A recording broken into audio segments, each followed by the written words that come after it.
Right. Good afternoon, everyone. Good afternoon. All right. So thank you so much for coming. So just to make sure that everyone's in the right room, we are going to be talking about ASP.NET Core, web apps, cloud apps, and containers.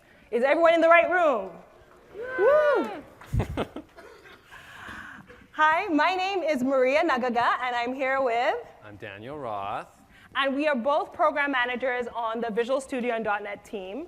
I am part of the community team that works on taking all your information and making it to products, And I am a program manager on the engineering team. I work with the ASP.NET devs on building ASP.NET Core. So I tell you what to do and you go build it. Pretty much. Pretty much. That is generally true. So what is building a .NET application today? Like the .NET platform has grown, right? You can build a .NET framework application and do Windows to target desktop. So you can do UWP and do all those cool HoloLens applications. We have cloud apps, which has things like .NET Core and ASP.NET Core. And mobile, we have Xamarin, which is cross-platform. So you can build iOS, Android, and Windows application using one code base, right? And we have the common infrastructure at the bottom. We have compilers, the language, and the runtime components all stay the same. And then we have the concept of the .NET Standard Library that allows you to actually target all these different APIs to build these different applications. In addition to that, the number of tools you can use has grown. Like, we don't only have to have Visual Studio on Windows to build a .NET application. You can use Visual Studio for Mac that has ASP.NET Core support. And we have Visual Studio Code that is a lightweight text editor that is completely cross-platform. But this is what we're going to be talking about today. We're going to be talking about building cloud applications with ASP.NET Core. So ASP.NET Core 2.0 is here. It's been out for how long now? About a month.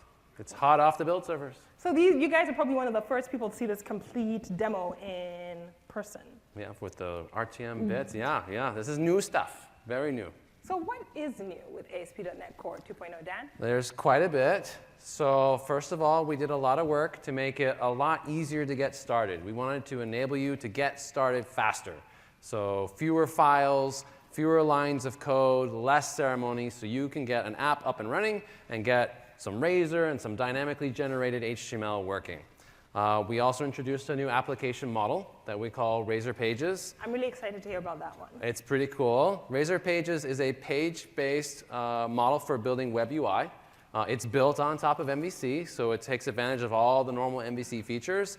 But it's just a simpler way to build web UI where you just create a page, and then you have some HTML that you can dynamically render.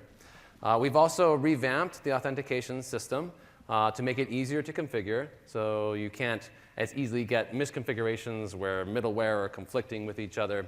We also added some new features to the authentication system for things like two-factor authentication. The templates now have two-factor authentication set up for authenticator apps, as opposed to like using SMS and having to go get an SMS provider and all that. So I don't have to go and get the Twilio API or SendGrid. It's right out of the box? Right out of the box. You Okay. can just set it up without needing any additional code. We have a bunch of new templates for building single-page applications using Angular, React, React plus Redux. These templates make it as simple as doing file new project to get a full JavaScript setup with pre-rendering and hot module reload and Webpack setup without you having to do any work. So you don't have to do the Yeoman generator stuff that I used to do in the past? You can just do file new project. You can create the same projects from the command line. Also, we have the ASP.NET Core backend, of course, set up for you, so you can build web APIs, so you can return some JSON data to your SPA application. Okay. We've also turned on page and view compilation by default when you publish your application. That dramatically improves startup performance, and you don't no longer have to turn it on yourself. We just do it for you. In fact, we've improved performance across the board.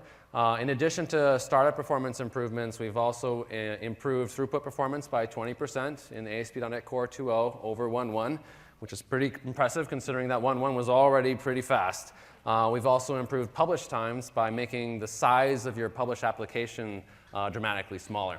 And we're going to take a look at what that exactly means. We will see the results of those optimizations firsthand.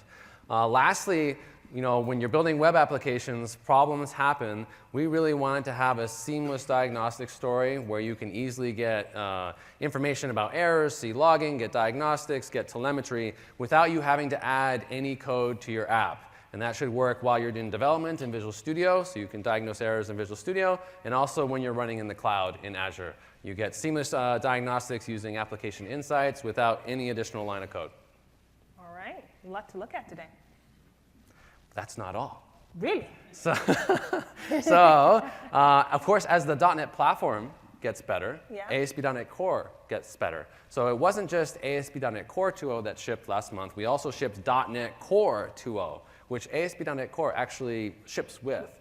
As part of .NET Core 2.0, we now support .NET Standard 2.0. Okay. Now, .NET Standard is a standardized API surface area that all the different .NETs implement, so that when you're writing a library, when you're trying to share some code across all these different platforms, you can write it against a common API surface area, a standard API surface area, .NET Standard, and as long as you target that API, it will just work. .NET Standard 2.0 is a dramatically larger surface area that was introduced, and it adds tens of thousands of APIs that you can now use as part of writing your libraries. And .NET Core 2.0 supports all of it. In fact, we added so many APIs to .NET Standard 2.0 and also to .NET Core 2.0 that we now support a binary compatibility story. You can take your existing .NET Framework libraries and reference them from your .NET Core apps or your .NET Standard libraries, and for the most part, they will just work. As long as they only use the API surface area available in .NET Standard 2.0, they will be just fine. We did a scan of NuGet.org of every single binary on NuGet.org. That must have been a hard job. It took a little time. But we looked at basically for each binary all of the APIs that each binary uses and did analysis to see, are these APIs available in .NET Standard? 70% of the libraries that we scanned were just fine, even old libraries that were compiled for like .NET 2.0. The other libraries, the other 30%, a lot of those were libraries that were Windows platform specific, like things that were for WinForms or web forms, those types of things. So for the most part, your libraries should just work. There are a couple of API areas that we know about that we're still fleshing out. We continue to work at this problem so that more and more libraries will just function. Some areas that are known are like system.drawing, system directory services. Those are coming. System.drawing, I'm looking forward to that. They're not there yet, but they will be there. But for the most part, most libraries function just fine. So someone who is building ASP.NET Framework right now and wants to start experimenting with ASP.NET Core right now, this is an exciting time to do it. A lot of people started out with ASP.NET Core 1.0. They liked the web framework, but then when they look to run on .NET Core, they're like, well, .NET Core 1.0 didn't have a lot of APIs available. So as an initial stepping stone, a lot of people said, well, I'll use ASP.NET Core 1.0. Oh, now it's something very bright in here. And I will, instead of running on .NET Core, maybe I'll just run on .NET Framework. ASP.NET Core supports that. You can run on either. And that allowed you to use all your existing .NET Framework libraries because you're running on .NET Framework. Now that .NET Core 2.0 is out and it supports .NET Standard 2.0, we think a lot of those people will now be able to make the jump, be able to move all the way to .NET Core and take advantage of all the features that .NET Core brings to the table. So if you're an ASP.NET Core dev, what does this mean? It means all those APIs that are now available in .NET Standard, they are there and you can use them like data, XML, serialization, networking, all that stuff is now there. And if you have existing .NET Framework assets, you can continue to use them. Wow, this is a good lead way to kind of showing some of this stuff at work. Yeah, we should show it. Right. I bet you're wondering, how do you get the bits? How'd you get it? Actually, a lot of people are like, okay, that's nice. How do I get started? So to get started with ASP.NET Core 2.0, the first thing you need to go is go and install the .NET Core SDK from .NET/Core. And we'll have all the slides available, so don't worry about if you have to grab them all now. Also, if you want to start writing your code and editing it, you need to install Visual Studio, right? So we have different flavors of Visual Studio that you can find at visualstudio.com. We have Visual Studio for Windows, right, where we have Community, Enterprise, and Professional. We have Visual Studio for Mac, and Visual Studio for Mac now has ASP.NET Core 2.0 support. It does, supports 2.0. So you can now start building your ASP.NET Core 2.0 applications right in Visual Studio for Mac on your Mac. That actually sounded pretty double, but it's true. but it's It is true. Right? And then we have Visual Studio Code, which is our light text editor that is completely cross-platform. So shall we get started? Let's take a look. Right. So now we're going to go into demos. No more slides, right? No more slides? Pretty much. No more slides. OK. If we show more slides, just tell me off on Twitter. OK. So Dan's over at .net/core. And you can see the different versions that we have available for you to start installing. We have for Windows, right? And if you actually scroll down the page, you're going to see some instructions, right? And this does take 10 minutes. It actually takes 10 minutes for you to get up and running. That's pretty quick. It's pretty quick, right? It didn't take long. Like I downloaded, install it. It's a very lightweight install. Like if you haven't done it already, you should just go ahead and do it. It's a side-by-side install. It's a very low-touch installation on your machine. We also have the SDK for Linux, right? And we have different distros for Linux that we support as well. We have for Mac, and the instructions for Mac, and we have Docker.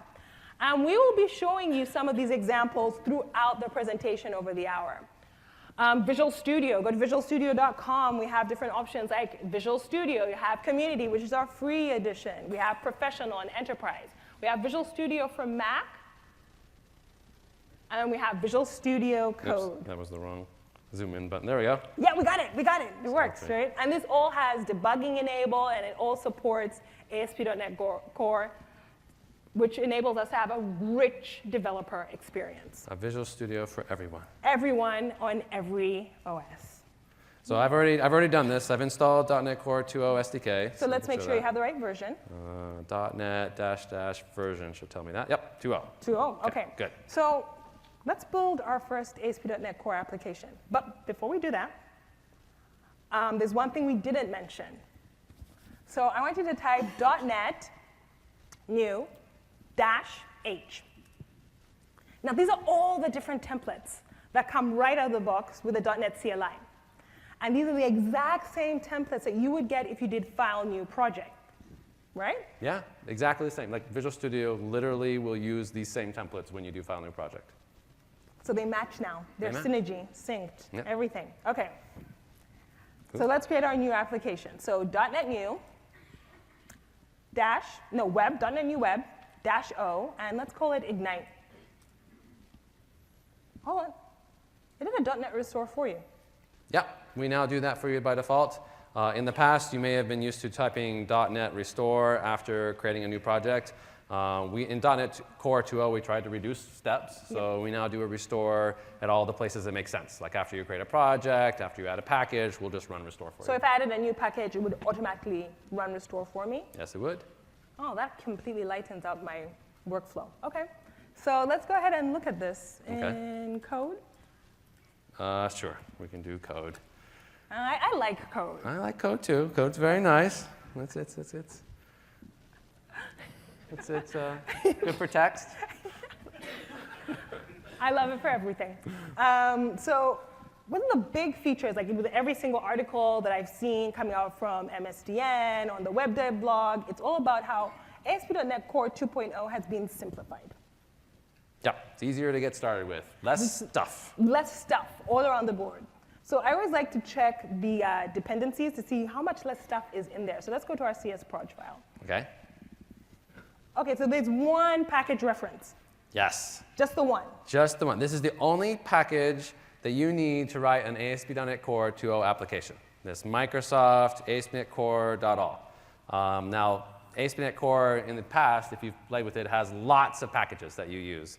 All of those packages, this package is a new package, and it's what we call a meta package. It references literally every single ASP.NET Core package and EF Core package. It's all there. It's all in there. So you don't need to go hunting around the web trying to figure out which package do I need to get this feature to work. You just use the one package, and it will just work. OK, before I go into that in detail, another thing I noticed is there is one version. Yeah. And it's the version of the product. So before you had lots of packages, and also they all had different versions. And if you use the wrong versions, then things might not work. Yeah, and had this version that needed to work with that version, that needed to work with another version, and So now you just have one version. It's the version of the package, which is also the version of the product. That's all you need to worry about. So we have this meta package, which sounds pretty big. It pulls in a lot of It packages. pulls in a lot of yeah, packages. pulls in a lot. How does that not slow down my publish time? So, well, I think there's two things. There's the restoring the package, and then there's publish. So restoring this package actually is nearly instantaneous. Okay. Because all the packages are already installed as part of installing the .NET Core SDK. So when I install the .NET SDK, the packages come with it. Yeah, and in fact, we can show that real quick. Like if we go to Program Files, .NET SDK, this is where all the versions of the .NET Core SDK that I have installed on this machine are laid down. And you can see I have a number of versions. That's the wonderful thing about .NET Core is it's side-by-side versioning. You can install 15 some odd versions, and it's totally fine. And you see there's this NuGet fallback folder. In here are all the ASP.NET Core and Entity Framework Core packages that have already been pre-installed as part of installing .NET Core. Okay. When you restore the meta package using NuGet, NuGet will look in this folder and see, oh, the packages are already here. I don't need to restore them, so restore is still fast. Now, publish is a little different. Publish is the step, often when we talk about publish, you think of like moving bits someplace. Yeah. When we talk about publish in .NET Core land, that means that's the step where you gather up all the binaries from those NuGet packages that you're using to put them in one folder so then you can deploy it someplace else, deploying being the actual moving of the bits. And normally, any stuff that you reference in your project file, well, that needs to be gathered up and put in that folder. So in ASP.NET Core 1.1, that often meant like gathering up all the ASP.NET Core binaries and putting them in that folder. That's no longer true in 2.0. In 2.0, we have a new feature in .NET Core called the Runtime Store, which already has all of the ASP.NET Core and Entity Framework Core libraries that are there, pre-installed, they're cross-gen, they're optimized, ready to go. So when you publish, we actually trim out all of those dependencies because we know you don't need them because they're already there. So your published app size is actually significantly smaller, like a lot smaller than 1.1. And we'll see that later, actually. We'll just show an example. So we've looked at CS Proj has become significantly more trimmed. What else is trimmed down? Like what's going on in program right now? So in program main, that's where you set up your ASP.NET Core host. That's the thing that's actually, you say, I want to run this, and then it starts listening for requests. In 1.1, you had a bunch of minutia in here that you had to do to set up your host. You had to have a line of code for specifying the server you wanted to use, like use Kestrel is the name of the server we typically use. You had to set up IIS integration if you cared about that. You had to specify your content route. It was all these little things. You no longer have to do any of that. We just take care of it for you using this new default web host builder. The default web host builder will set up Kestrel, set up IIS integration, set up your content route, and do a bunch of other useful things for you by default so that you don't have to. So less code here in program main. Wow. And then startup, it's pretty simple too. Like this startup file basically just returns a static string. Okay, let's go ahead and run that application, see what it looks like. All right, so .NET run.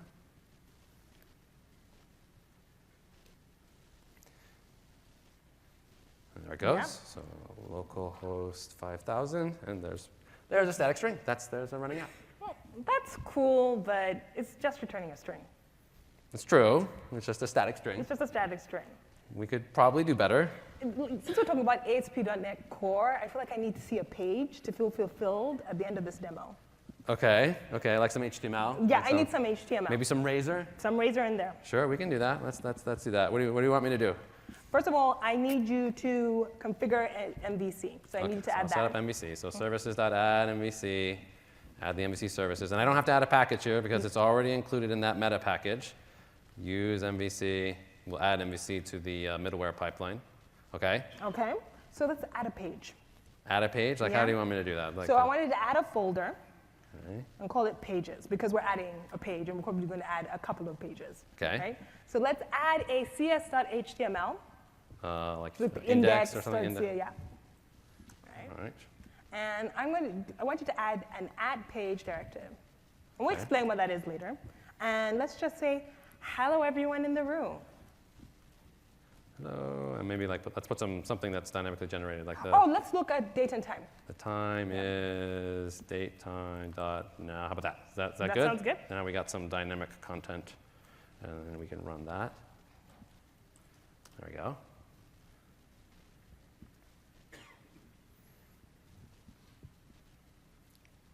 And there it started, and now if we go here and refresh.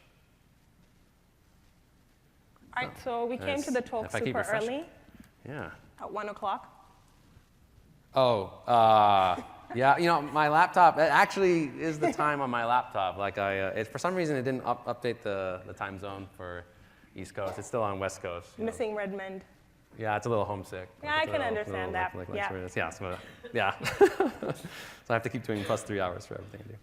Yeah, but that's basically we got some Razor running with just adding a file, just adding a page. So you don't have to go add a controller and add a views folder and work through the convention. You can just add a page in ASP.NET Core 2.0, and that's the feature we call Razor Pages. Ooh. We've gone into the future of our demo. Okay. Oh yeah, we'll show more of that in a second. Okay. But there's other things that are simple, like it's not just the project file and the hosting layer. Like we've also simplified configuration. Okay. So config is a lot easier now. I can show that. Like let me, I'm gonna leave Visual Studio Code now. Like I know you really like it. Do what you need to do. I personally prefer working in a fully featured IDE.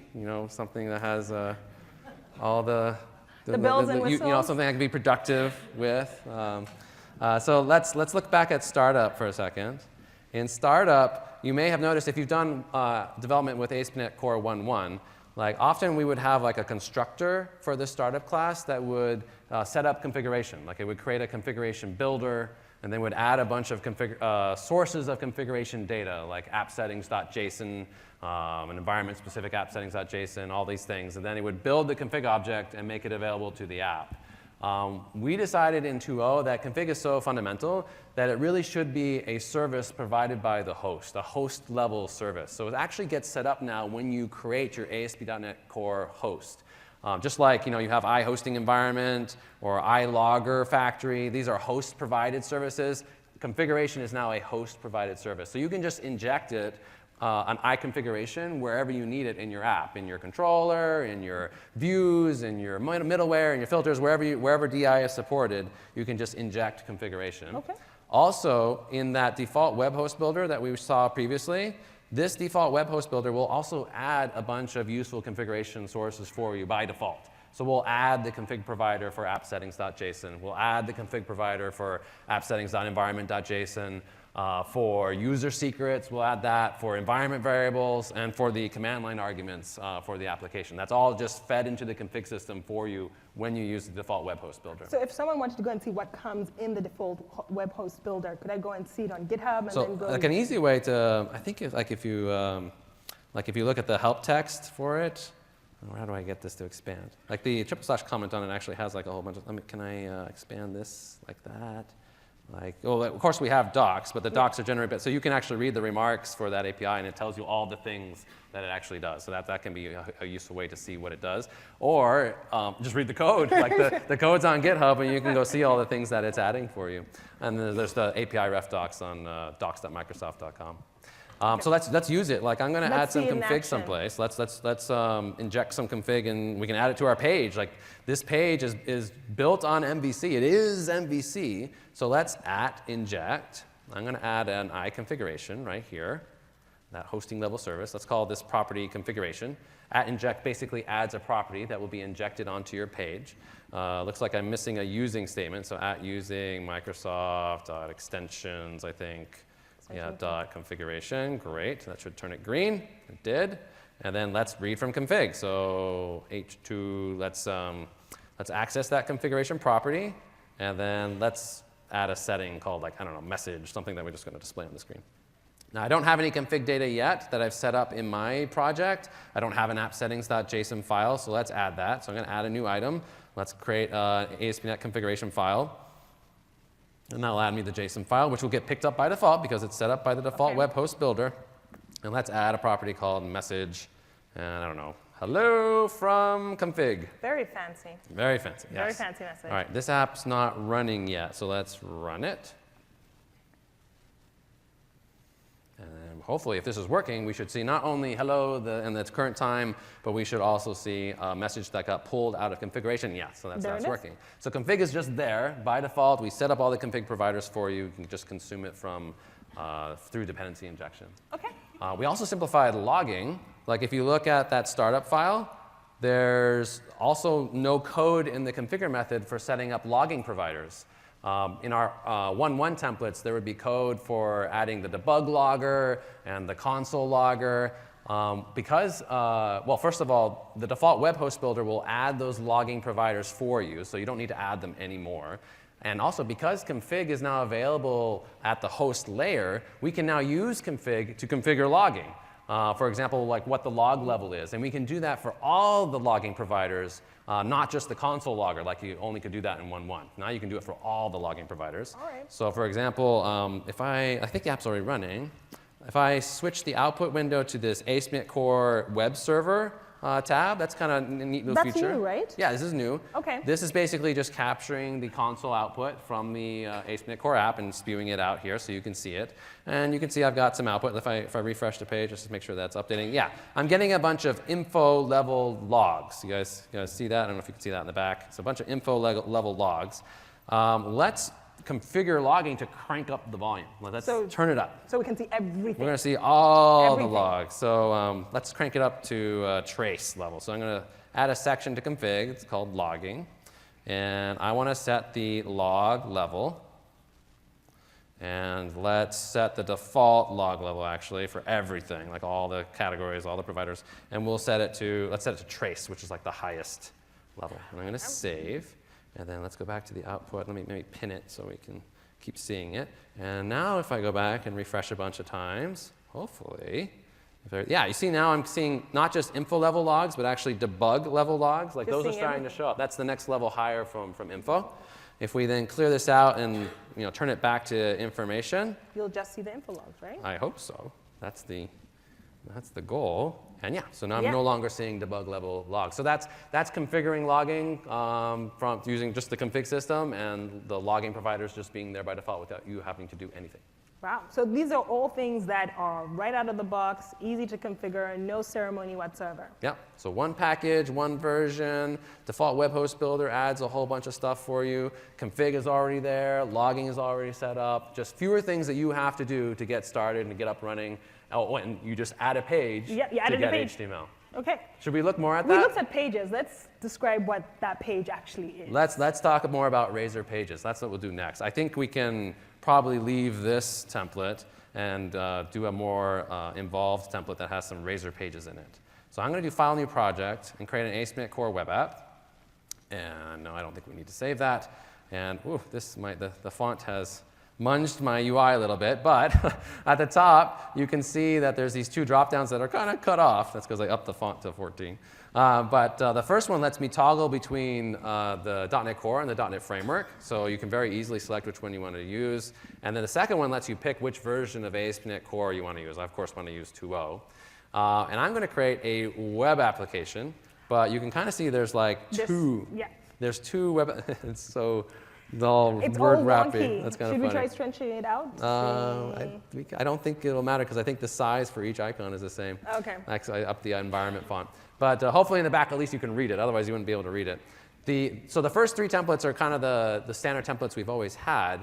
We now have two web application templates, though. The second one says Model View Controller. And that has standard model controllers and views. It's the same MVC template that we've always had. OK. But the default web application template now uses Razor Pages. It uses just this page-based programming model for building web UI. And we decided to make it the default because we think it's just a simpler way of doing UI. But both still work. Okay. Both are actually built on, they're still both MVC, so they have the same underlying feature set. They can both be used in the same app. You can have an app with some controllers and views, an app with some pages, and they can be in the same application. They're the same thing. Yeah, in fact, there's good reasons often to do that. Like often you want to have some pages for some UI, and then maybe some controllers for your web APIs, and we often do that in our templates, actually. So it's a very common pattern. You can use both. They are literally the same underlying framework. So it's not like how in .NET Framework we had ASP.NET Framework, we had web pages, we have WinForms, we have web forms. It's all one thing. Well, like one of the goals of ASP.NET Core is we wanted a unified web stack. Like we wanted to take MVC. We initially took MVC and Web API, and we said, let's make these the same. Let's not make them two different frameworks. So we merged them together, and that's what we had in 1.0 and 1.1. We always also had web pages, which is another ASP.NET framework, and we've always wanted to bring that in as well. That's what we've done with Razor Pages, is introduced a page-based model. But instead of it being a completely separate thing with completely separate code, it is literally the same infrastructure and code base underneath. It is part of MVC. Okay, so let's add some authentication to that as well. Oh yeah, we can do that. Like Razor Pages works with that. So it supports that as well? Okay, absolutely. perfect. Not that I'm testing you or anything. That's cool. That's cool. We can do that. Okay, so how do you work with Razor Pages? Well, it's MVC, so you have to add MVC and use MVC, like you saw in the first demo. And then all your Razor Pages live in this Pages folder. Let me get this app running so you can see what it looks like. And when we get it running, you'll see that it's just a standard template that we always have. It has a home page, an about page, and a contact page. And it's all Bootstrap styled. It looks just like the MVC template. So it can do whatever we did in the MVC template. Yep, absolutely. So we've got our 3 pages. Now those 3 pages, though, are implemented as just a page. So the home page is this index.cshtml. The about page is this about.cshtml, and contact is contact.cshtml. So the routing model in Razor Pages is just however the folder structure is laid out. Those will be your routes. Like those will map to the URI. So if I added a new folder in there. Yeah. So we can add like let's add foo folder, and then maybe we add a new page in there. Let's actually call the page bar. Let's call foo bar. Yeah, I know. It's so where is it? Razor page. Let's call this one, instead of index.cshtml. Index.cshtml is kind of like the default for the folder. Okay. Oh, foo bar. Thank you. No, foo. I thought we had foo. Wouldn't want that. Okay. So in here we'll put, hello from foo bar. Yeah. Okay, so save.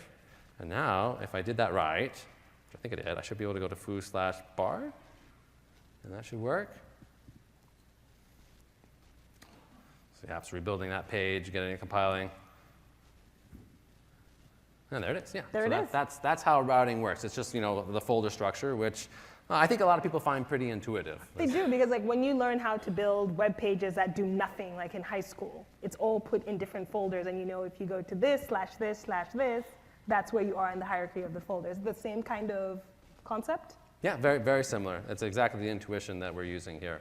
Now, again, this is still MVC, so all the MVC features still apply. Like we have a layout file, just like you would in MVC. It's the same layout syntax. We have a partial, like partials work in Razor Pages. We have a view imports file. Those work in Razor Pages. View start, all that stuff is exactly the same.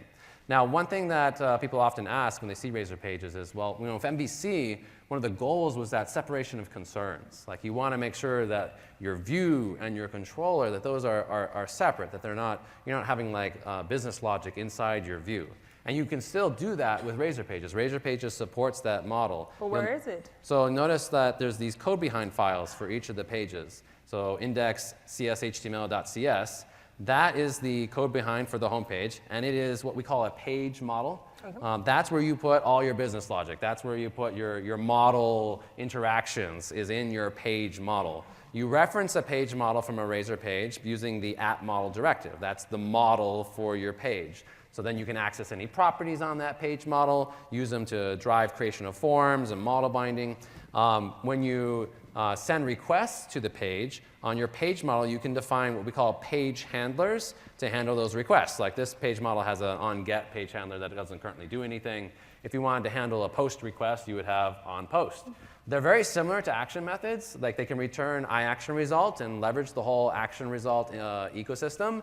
But they're driven, instead of by action name, they're driven by the HTTP verb. So get requests go to onGet, post goes to onPost, and so forth. Now, one of the things that Razor Pages really shines at is forms-based UI. Like if you want to just create a form and handle it, like it is super simple in Razor Pages. Let me show you. What I want to do is I want to go to this contact page. I'm going to add a form where a person can provide their name and their email address and then learn about our great products. Right? We can then contact them and make their lives better. So let's add a form to the contact page. Here's the contact page. I'm going to go to the page model for the contact page, and let's add a class. Let's call it contact. And we'll add a couple strings on here, like the name, and we'll add a string email address. All right, and then we should probably add some validation logic on these things. So you want it to be required. Yeah, let's make these guys required. It's just a data annotation. Let's make the email address also required. And an email. Oh yeah, we should make sure it's actually an email address, so we can do that as well. Make sure it's an email address. And now I'm just going to define a property on my page model of type contact. Okay, and so this now will be accessible through the page, like I can access that property. So let's go write our form. Let me put it about right here. So here I would do form method equals post, and then I would add like a label and ASP-4 using a tag helper. You're seeing the tag helper, so Yeah. this tag has support. So I can get the contact property off of the model and then get its name and so forth. Now, I could type this all out. I'm going to save a little time. I've got it in my snippet manager tool. Oh, what fancy here. tool is that? This is Notepad. It's That's a pretty cool very one. reliable snippet manager. And we'll just paste that in. But as you can see, this form is very simple. It just has two fields. It has the name, it has the email address, and it's using tag helpers all over the place. You may notice that the form doesn't have an action attribute at all. That's because the form tag helper knows, well, this is a page, and by default, we'll just make the form post to the page. That's the most logical thing to do. So you don't even need to have an attribute for that at all. It just works. OK, let's make sure that's showing up on the page. If I refresh, I should now see a little form. Something's happening. There it There it is. OK. It doesn't really do anything, does it? No, like when I click the submit button, it doesn't go anywhere yet. So that's where we need a page handler. Like we need to add a page handler for that form post. So let's go How back. do you do that? Is it any different? Well, it's very similar. So it's a method on Okay. your page model instead of on your controller. I'm going to write a method for on post. Like the difference is that you handle it based off of the HTTP method. So I am going to return action result. So I'm going to use action results just like you would in MVC actions. And here, this is going to be called on post. And then inside this method, what do we want to do? So the normal MVC thing, right, is first thing you got to check the model state, right? Is model state valid? So is it valid? And if it's not valid, then we're just going to return the page. We'll return the page action result, which just renders the page so that you can see the validation errors. If it is valid, then here's where you would save to the database and all that stuff. I'm not going to do that in this demo. You're not going to do that today? But if, we do then want to, like normally you post, and if it's successful, you then redirect and get. So you avoid reposting on like F5 refresh. So I'm going to return redirect, and I'm just going to redirect back to the page itself. But how does our data survive the journey? Oh, right, I need the actual name and email address. So, normally you do that with model binding, right? So like I could, and this would work, I could put a contact parameter right here and call it contact, and model binding would just do its thing. But I have this contact property here already. Like, why don't I just use that? So I'm going to use a new feature in Razor Pages where I can say bind property. And that just means model binding, please bind the contact information to this property when a request comes in. And that will then just work. So I can just leverage that property. To show that that actually works, like maybe we should display some sort of a success message to say that, yeah, thank you, whoever you are, we got your email address. Let's do that. So we've already got a message property on this page model, which is convenient. So let's say message equals, we use some string interpolation. Thanks, contact.name. We will contact you shortly via contact.email, right? Yep. OK, so that's a message. And then we just need to display that on the page.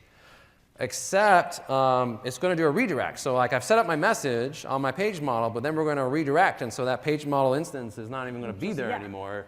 So we need a way to have that message survive across that redirect. Now, MVC has a feature for doing that. It's called temp data.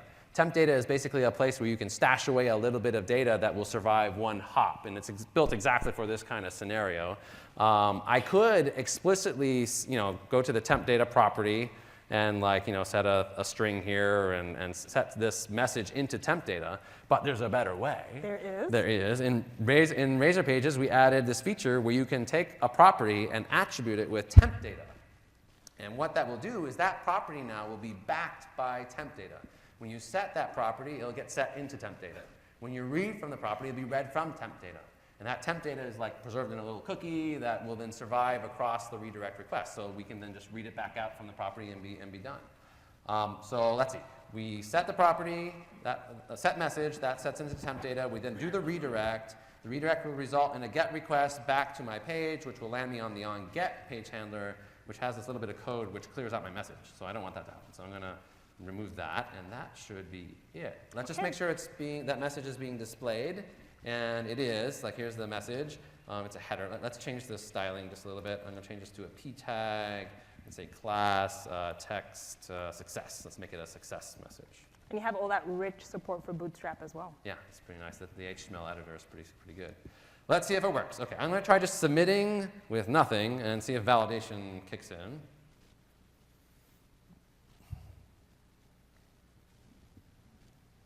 Yeah. Oh, yeah, OK. So then provide my required parameters. So let's add those. Let's say if I put something here, though, that's not an email address. Yeah, OK, so it's not an email address. I'm getting validation. Let's put a real email address. So let's put my email address in here. And voila. So I hit post.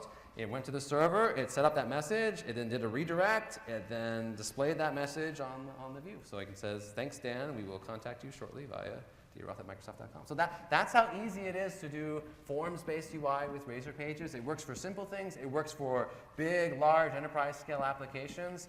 It can do it all. It's also worth noting that the new features I showed, like bind property, temp data, these don't just work in Razor Pages. They'll work in MVC as well. They also work on your controllers now.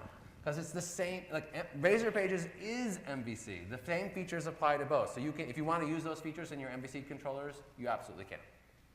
Right. Okay, so that's Razor Pages. So you've done a form, and I've seen contact. It would be nice to see some authentication. Yeah, so we should talk about We should talk about it, yeah. Okay, so next, let's talk about the revamped authentication model. Now, I've set up auth in this template. Like we checked the checkbox in the File New Project dialog. So this template has auth.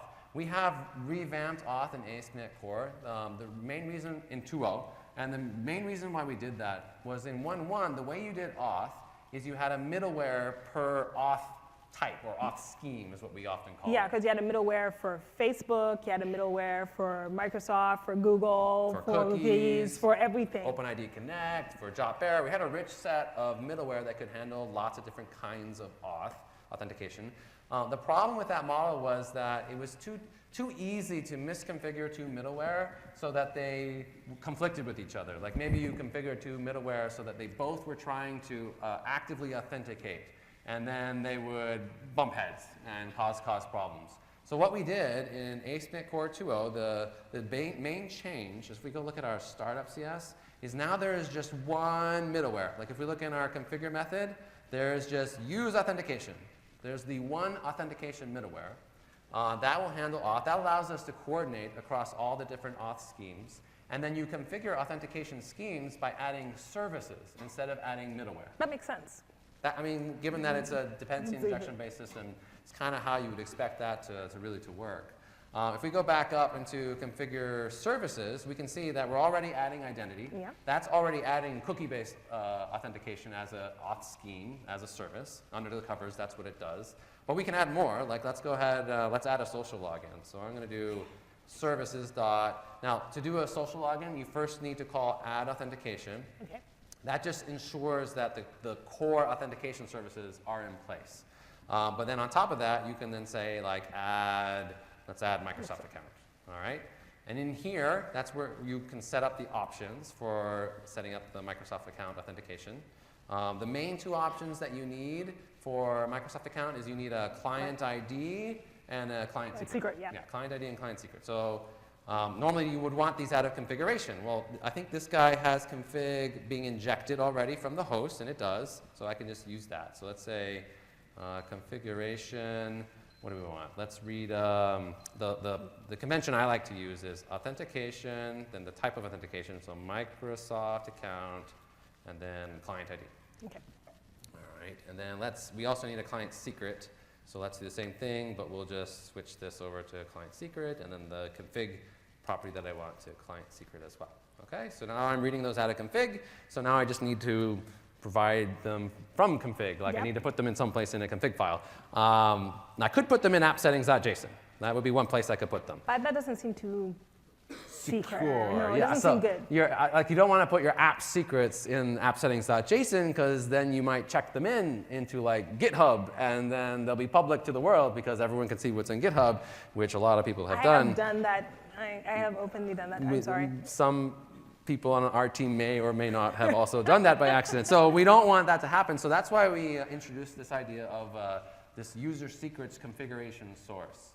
It's a very simple idea. It's just another JSON file that's tucked away in your user profile that the config system knows how to find and read from, but it's not in your project, so you won't accidentally check it in. It's just another place to get secrets from. It's for development purpose only. It's not like an encrypted key vault-like thing. It's just another place to put secrets so they don't accidentally make it into source control. So if I'm going into production, I would put it into Azure Key Vault or something? Something like Azure Key Vault is probably what you would use for like a production secret. But for this case, on my dev machine, this user secrets mechanism works great. How do I add the user secrets? There's a nice little gesture in VS. You can right-click on your project because you can have user secrets per project, and I can say Manage User Secrets. I remember that being a tool in the previous There's version. also a command line interface. Everything we do has a VS experience and a CLI, so you can also do .NET user secrets. That's what I'm used to because VS Code. Yeah.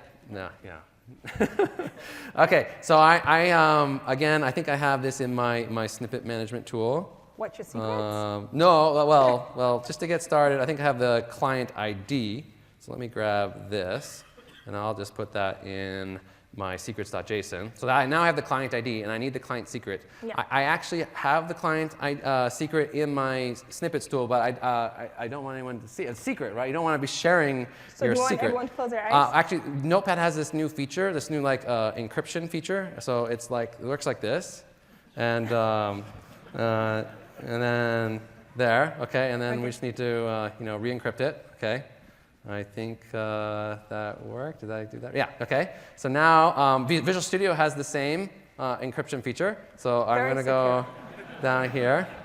Yeah, and control set and control set. I think, yeah, I close it. So you have to trust me that it's there because it's secret. You can't know what my secret is. What is your secret key again? I'm not telling you. All right, so so now it should be available through configuration. So I should be able to run the app, or actually it's already running, so it should work. Let's go to login. Okay. Let's see if that worked. Hopefully if I saved everything, it will have already rebuilt itself. On the login page, if we set up, so now we have a Microsoft button. Now I need to do one more thing here actually. This will hop me over to Microsoft account, and I can select an account to log in with. But you need to actually register the application's URI with the Microsoft account system so that it knows this is an OK place. No, this is actually the app that should be allowed to log in. So let me grab this host import, this particular port, and I'll just go over there really quick. So apps.dev.microsoft.com. Now, unfortunately, there's no way for me to do this without you seeing the first couple characters of my secret. So if you use the new quantum computing stuff, this might make it easier for you to crack my secret. Yeah, but I've kept the names. I got this is the app, and you can see I've been practicing this demo. So let me add another redirect URI, and sign in Microsoft is the path that I need to use. So let's save that. And this takes a minute or a couple seconds to propagate through the Microsoft account system before it'll let me actually log in. But if I stall long enough with you, then it should work fine. So let's try it. What's your key, Dan? I'm not telling you. It's a secret. And okay, it worked. I came back to my app. It now wants to set up that there's a user with identity in the database, and I hadn't set up the database yet. So I'm going to run migrations. And that should take a very short period of time. Okay, great. And then, great. So now it's asking me what local username do I want to use with my app, register that user, and we're good to go. So now I've logged in. That's how you use the new authentication system. Just add services instead of adding middleware. Now there's other cool new stuff too. Like if we look at I've clicked on the manage page for my account. You can see we redid the UI in the templates for the managed user UI. It's a little bit nicer. And there are more options. A lot more options. Like I can set up I'm going to set up a local password in addition to my Microsoft account. So let's do that. 1, 2, 3, ABC? No. And then I can see what logins I have. I could remove my Microsoft account login if I wanted to. But what's really cool is now there's two-factor auth using authenticator apps. So it goes back that we don't need a third-party provider like SendGrid. Don't need to set up Twilio. SMS. I mean, you can still do it that way if you want, but this is a lot easier. So let's add an authenticator app. And on this page, you can see normally you would download a two-factor authenticator app like the Microsoft Authenticator, or you could use the Google one. And normally there would be like a QR code here that you take a picture of. The template doesn't have a QR code generator by default, but we have a doc that tells you how you can pretty easily add it. There's just a little JavaScript library that you can grab, and actually it's very simple. Like I'll show you how easy it is. Like if I go to www.root, and I'm just going to add an existing item to my lib folder for a static file. I think I tucked it away in here. This QR code.js. Just add that there. So where did you add that? I added it into the www.root folder under lib. Okay. Okay, and then there's just a little code snippet that you grab from this doc, which will add that script and then inject it into the right element on the page. And this page is what is pages, account, manage, enable, authenticator. That's the HTML. So let's go to pages, account, manage, enable, authenticator, CSHTML. Okay, great. And I think Exactly where I it's expected it to be. this thing that I have to replace. So save. And what is that piece of code telling you doing? That code is first, loading up the QR code generation script, and then it's finding a particular element on this page and replacing it with the actual generated QR code.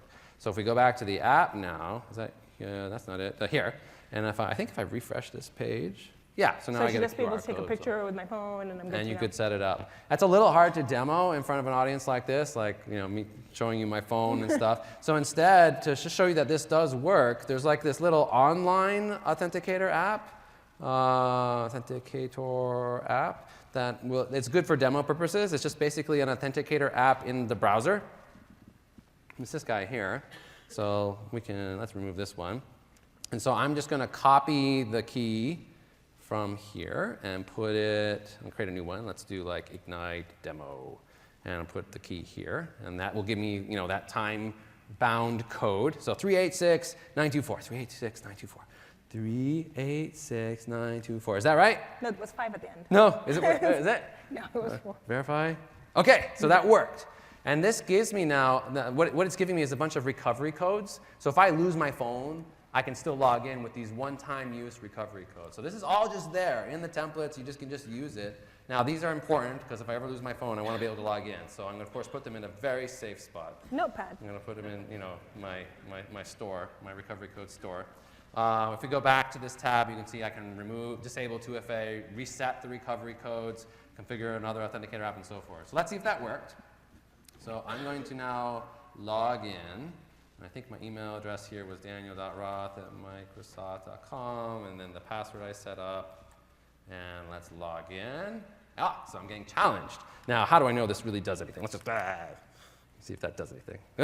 Okay, so I really have to type in an actual authenticator code. So let me go back to the app. I've got 10 seconds. 388-933. 388-933. And log in. Whoa. Okay, so two-factor auth. It's just there. It just works out of the box.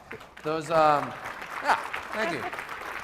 Now those recovery codes, those work as well. So if I try this, I logged out. Let me try to log back in again.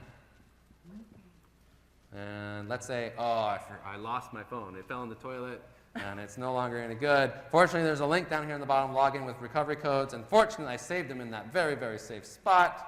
So we can grab one of these things, and these one-time use codes then allow me to get in, and then I can reconfigure my account profile. So that's the two-factor authentication support in ASP.NET Core 2.0. There's actually a talk later this week by Barry Dorrance, where he will go into much more detail and depth on these features, and you should definitely go check that out. Definitely check it out. So that's Razor Pages, that's auth. Getting started is quick. ASP.NET Core 2.0, what do you think? It's pretty good? I'm pretty impressed. I'm happy with what I've seen so far. Great. I'm really excited. What about you guys? Yay! So, when we're looking at the file new templates, we glanced over the SPAR template integration that we have right now. There were SPA templates. There are a few SPAR templates. Yeah. So I was watching this video by Steve Sanderson, who created Knockout.js and does all that Spark stuff for us. He does. Like Steve Sanderson actually helps us bridge the world of .NET and JavaScript yes. and bring it all together. So let's have a look at what that looks like. So can we switch over to my machine, Yeah, which sure. is 2? You're going to show us some SPA. I'm going to show you some SPA, like a quick intro to what I know so far in SPA. OK, so to get started, you go to File, New Project, ASP.NET Core, and just like you, I have a wonky setup right now. But the icons are cool. But the look at icons them. are cool. You can see Like, Angular, little, like red thing. Yeah, it's nice. exactly. It's got colors. It's got colors Maybe to we it. should talk to the Visual Studio design team about You this. guys need some colors. You need some colors. purple with the bot. It would be cool. Okay. So we have Angular support, React.js, React, and how do Americans pronounce it? Redux? I say Redux.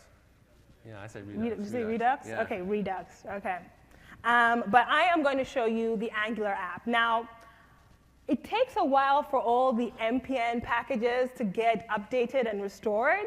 So I have not cheated, but prepared ahead of time. Ah. Kind of like when you watch a cooking show and they're like, this is one that we made earlier. Like out of the oven comes Out of the oven the comes turkey. the apple pie or the Yeah, turkey yeah, or yeah. this or Okay. so. Think about this Yeah, it as does, the turkey. the NPM restore, it'll happen automatically when you create those templates, but it does take a little, like a minute or so. So, yeah. It's like 100 megabytes of stuff that has to be It's downloaded. quite a bit of stuff, so quite a bit of JavaScript coming down. Once you've done it once, though, it's fast after It's that. really fast after that. So I have my prepped Angular app, so let's go ahead and run it and see what it looks like. Okay. OK. So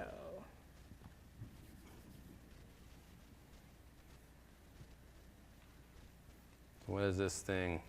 what does does this thing thing do? What does it have in it? It is a very fancy template. Wait and see. I'll be patient. I'll be patient. It's getting up and running. OK.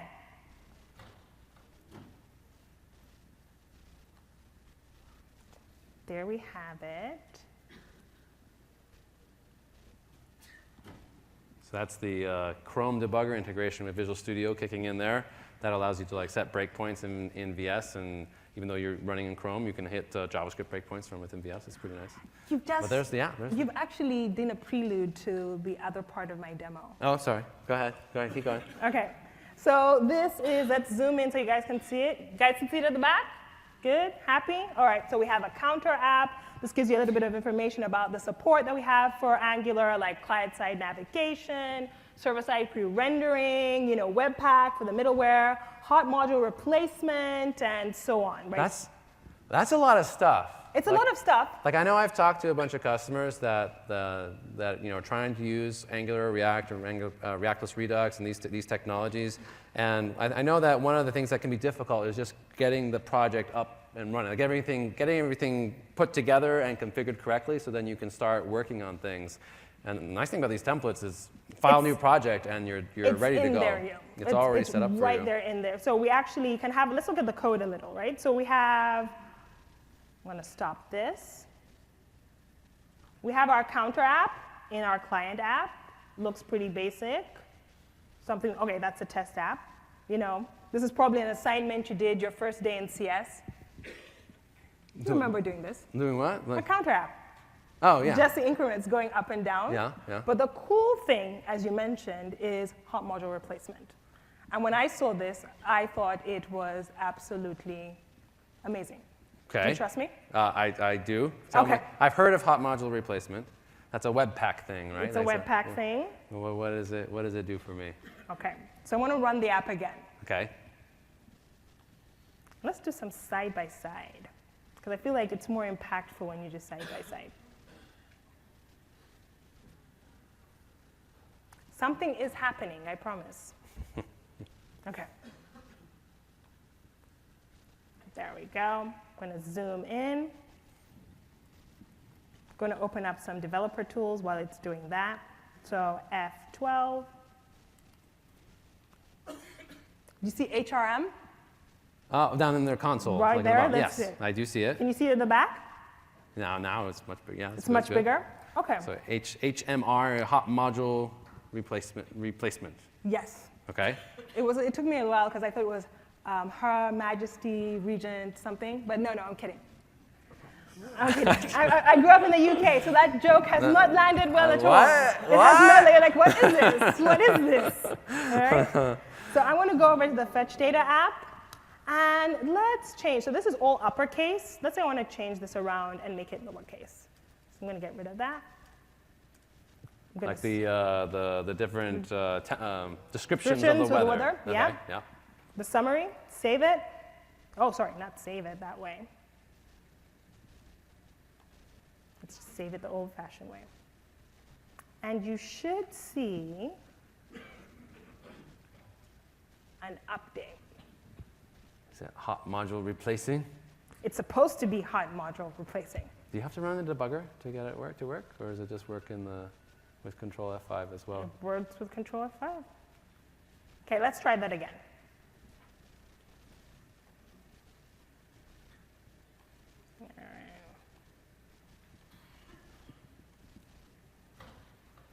So if I remember what Webpack does, Webpack is a module bundler, right? Yes. Like it takes all the different pieces of your front-end application, all the JavaScript pieces, modules, the TypeScript, the Sass and Less, and figures out how to compile it all, and it grovels through everything to figure out what are all the dependencies. Yes, it does. And then it now knows about all those dependencies, and it can compile your TypeScript and then bundle everything together and serve it for your application.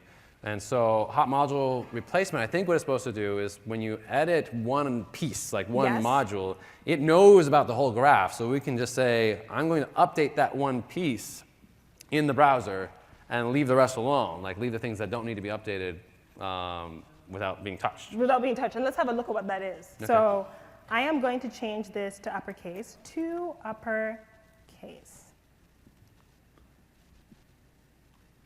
Save that. Save that. Something's happening. Something's happening. Okay, that's cool. That's cool. And it took me a while when I started playing around with Angular and playing around with HMR was not refreshing. Yeah, you kept wanting to go refresh anyway. I kept wanting to refresh, and then I don't go need over, to. No, and then stop. I don't have to click. It just works. Yeah, so you just edit the code and just the module gets. So if you have other state in your application, like some state that you've set up, but you update a different module, that state can stay. Like it doesn't have to get blown away when you refresh the whole application. No, so it can be really. It will actually stay there. So there must be some server-side piece that's making that really nice. I think there's some middleware. I think that. There's some middleware within ASP.NET Core that enables you to do that. That's talking back and forth with the browser to make sure that happens. Cool. So actually, if you go over here. And I think we'll probably,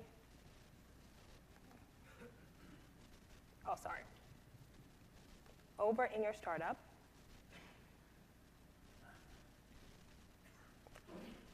Yeah, boom. Use Webpack Dev middleware is enabling that seamless development experience around hot module replacement.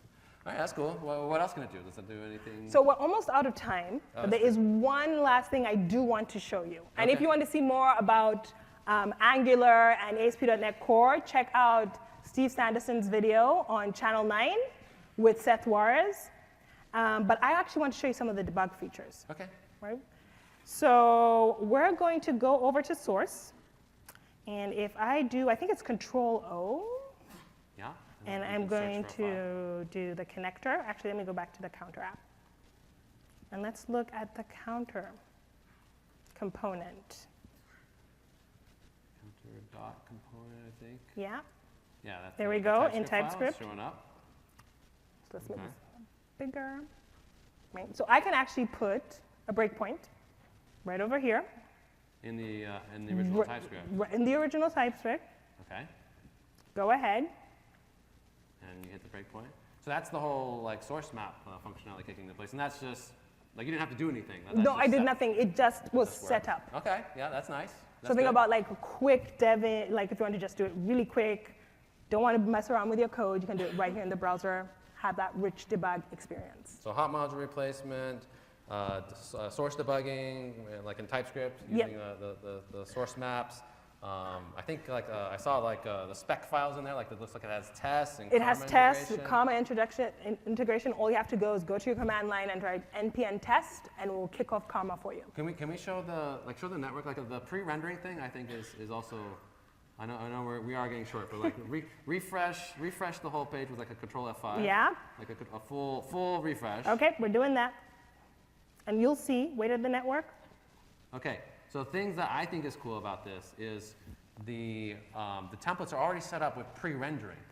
So what that actually means is like on the server, it's actually running Node, and there's like interaction between .NET code and Node where it will run Angular on the server to pre-render the HTML and spit it down really, really fast. That's that first like. That's the first line request. where you just saw that. And then everything else that happens in the background where it downloads the rest of the JavaScript and gets things up and running. That's Angular pre-rendering. It's a kind of an advanced feature to set up, but in these templates, it's just that. Like you just get it, which is super nice. Like cool.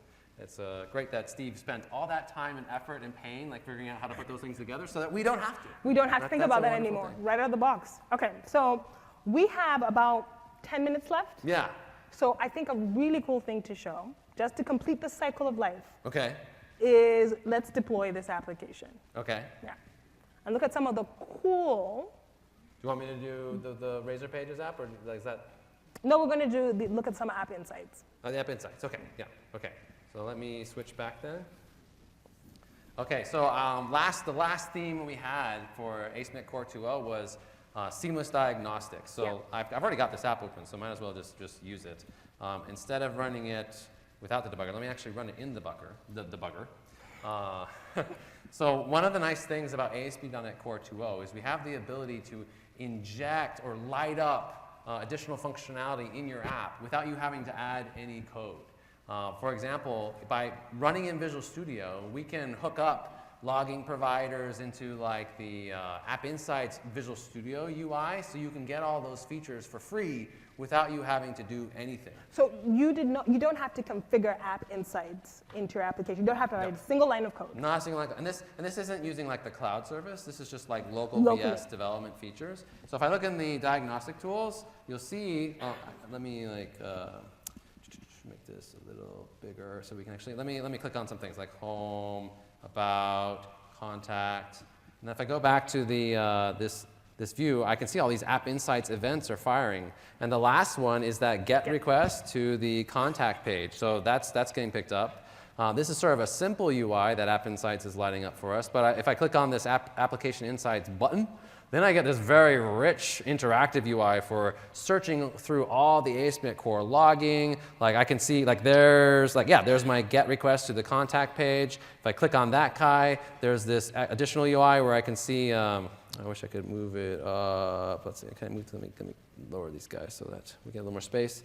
I can see details about that particular request. And if I click on the track operations, not only that, I can see like timing of the request. Like as the GET request took a total of 747 milliseconds, but I can see like the things that happened along the way. Like there's some authentication scheme thing happened, and it's executing the onGet handler page handler method, and then finally we get to the end of the request. So if you're like trying to figure out like why did this request take so long, this will break down the request for you.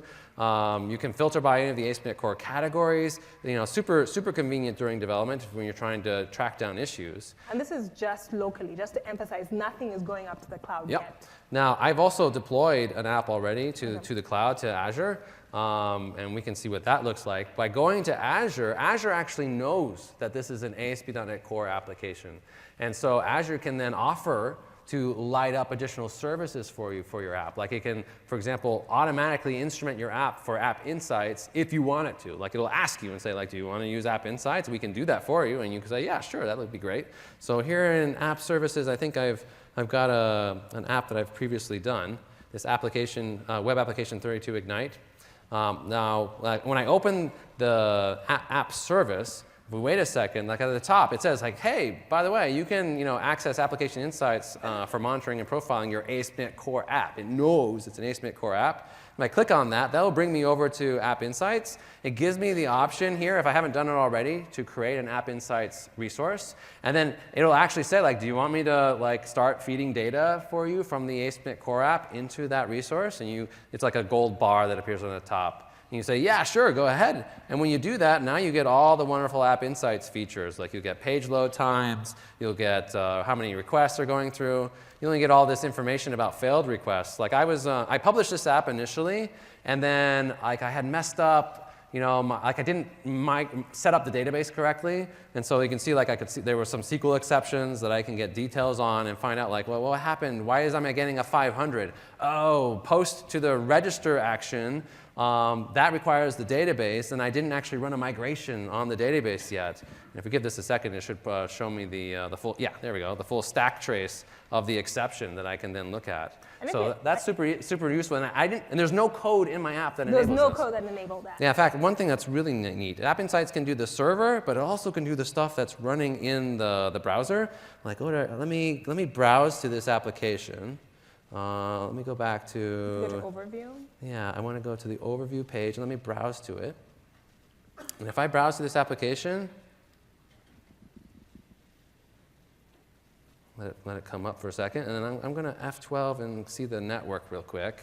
Like, this is something that just sort of blew me away when I first saw it. Yeah, let's look at the DOM. That's fine. Okay. Like, in the DOM, in the header, like at the bottom here, you can see this AI.0.js. That's AI for App Insights. That's the App Insights diagnostics script that got added to my page. And I didn't add it to the page. How did that happen? Well, when I clicked the button to say, yes, please go ahead and instrument, it just went and put it there. It did it there. It did that. And how did it do that? Well, it used a new feature in ASP.NET Core where there's a head and body tag helper.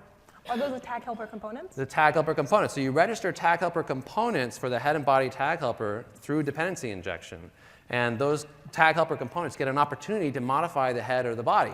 And so App Insights has, hooks in through ASP.NET Core Lightup and adds some services, adds some tag helper components that allows it to add that script for me without me even have to worry about anything. So that's seamless diagnostics. You can just publish to Azure and it does the right thing, running on Windows and IIS, and it's great. It's great. We did it. Do you want to show anything? You want to show the Docker stuff? We should do the. We have 3 minutes. We have 5. Do you want to see Docker real quick? Okay. Let's see Docker. Do the Docker stuff. Do it. You got 3 minutes. Got 3 minutes. Okay. Let's see how fast we can go. Switch you back. Distract. Okay. So this makes me feel like I should have started a new project earlier. So I'm going to go File, New Project. It's so easy, though. I bet we can do it. Okay. Let's see. Let's do it. Okay. That's fine. Yeah, new web app. I'm just going to remove that because I want to show you a different way to do it. Okay. So this was all done with Windows and IIS and publishing to App Service, which is fundamentally an IIS hosting service. What if you don't want to? What if you're in a Docker-based environment, like you want to actually build out a Docker image for your app and run it as a Docker container? Like, how do you do that? Can you do that with ASP.NET Core, and what does that look like? You can, but before you do, you have to make sure that you have all the Docker tool support enabled on your machine. Like Docker for Windows. You have to make sure. And then you can also specify. So you have a little whale in your. You have a whale, and you can also switch between whether you wanted to switch for Windows containers or Linux containers. So I thought I would challenge myself and use Linux. On a Windows machine. On a Windows machine. So a Linux container running on a Windows machine. On a Windows machine. All right. So I created a file new project. It's application 20, which is a really cool name. I am going to enable Docker support by simply right-clicking and adding Docker support.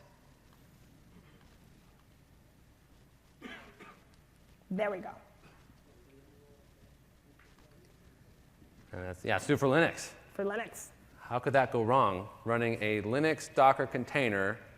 I'm assuming there's got to be a Linux VM somewhere, like the Docker for Windows sets up, that hosts that container. Yep. Running on a Windows machine that you're setting up from VS. So there's your Docker file. That's my Docker There's file. our default ASP.NET Core 2.0 Docker image that has just it's a runtime image that is meant for running apps in production. Yep. Okay. So I'm going to run it as a Docker Go for it.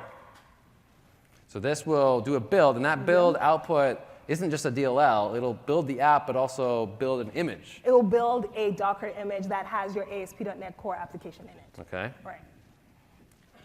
So you can see it's going in and doing all that nice magic.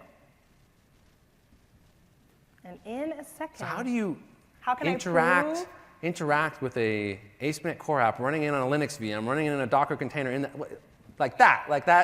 That's the thing. That's the thing. And if you don't believe me, Okay. right, we can do Docker PS. And 22 seconds ago.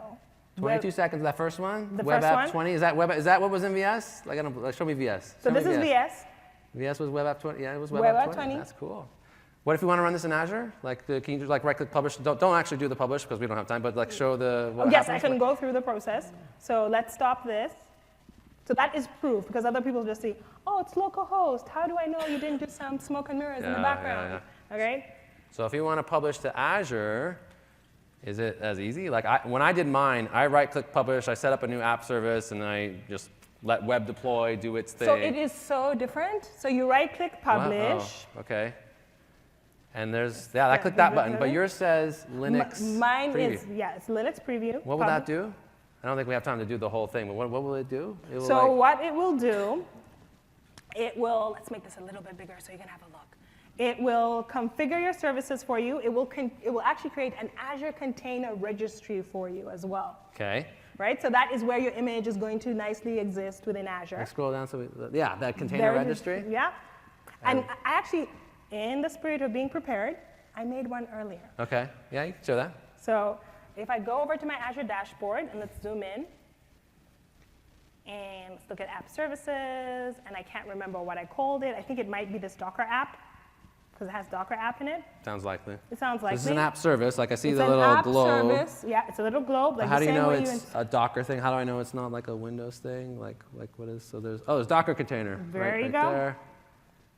And then that is basically taking a Docker image from that Docker registry and deploying it to Azure App Service and running it on Linux in Azure. That's super sweet. So that's ASP.NET Core 2.0 running in Docker in Azure. Just seamless right-click and publish. Okay. All right, you guys are great. This is what we showed you. There is more. We have hardened Kestrel so that you can now use Kestrel as an edge server. So that is done in 2.0. We added Razor 7.1 support for C# 7.1 support to Razor. We added some additional features for Web API support like media type suffixes.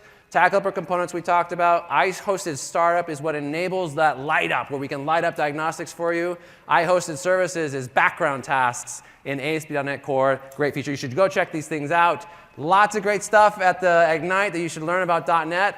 Definitely go check out the security talk that we mentioned. That's a great one. And go download it. Download it now. .NET Core SDK 2.0. It's super easy to do. Play around with it. Thank you for coming. Appreciate you guys for staying.